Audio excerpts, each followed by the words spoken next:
What does G major taste like? Can you smell E flat? What color is your favorite song? And are you thinking, wow, this lady has totally lost it? Stick around for the next couple minutes and all will become clear. Or blue or orange, depending on what key we're in.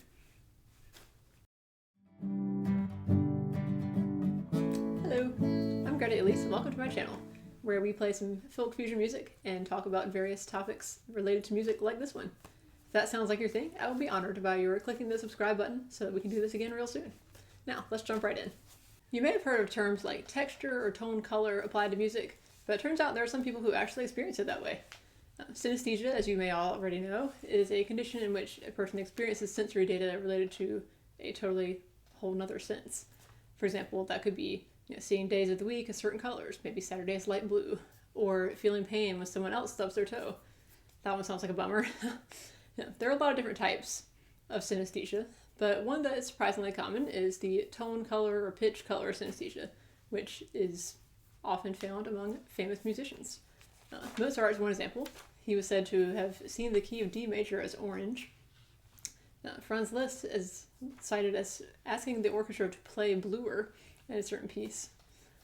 At first they thought it was a joke, but then they realized that he was actually serious and that they were supposed to play bluer. American composer Amy Beach, when she was a small child, would often request certain colors of music and be upset if the wrong color key was played.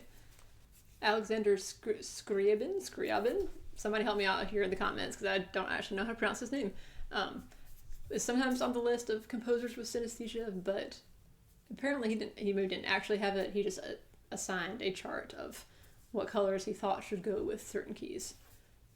But yeah, so honorable mention for him.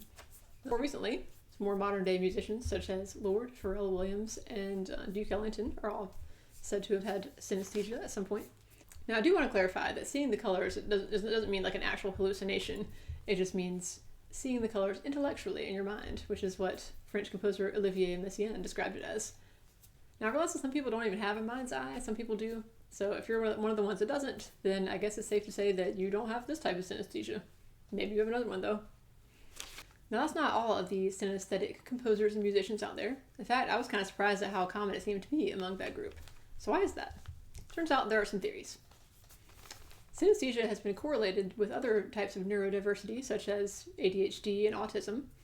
And I will also say that a lot of times musicians are kind of seen as being kind of quirky or eccentric in ways, You might think of Mozart running around hyperactively when he was a kid, or Beethoven counting out his exact numbers of coffee beans in the morning.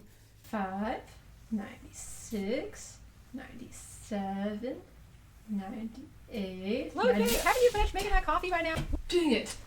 So I wonder how many of these composers would have been classified as autistic or ADHD if they had lived today. I don't know.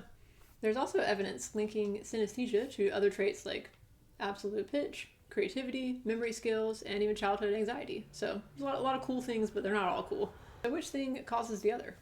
Or perhaps there is one other trait that causes all these things to be more likely to happen. And apparently that's what the research is suggesting. The science dudes out there believe that people with synesthesia have more synapses or neural connections in their brains, which is also true of people with autism.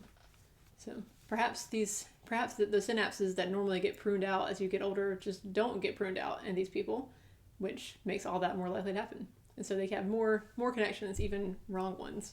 Now on the other side of the coin, having musical training is supposed to help you to increase your neural synapses in your brain. So which is it? Does doing music make you have more connections in your brain, or does having a more connected brain make you more likely to want to do music? I feel like it's probably the latter, but I'm not sure.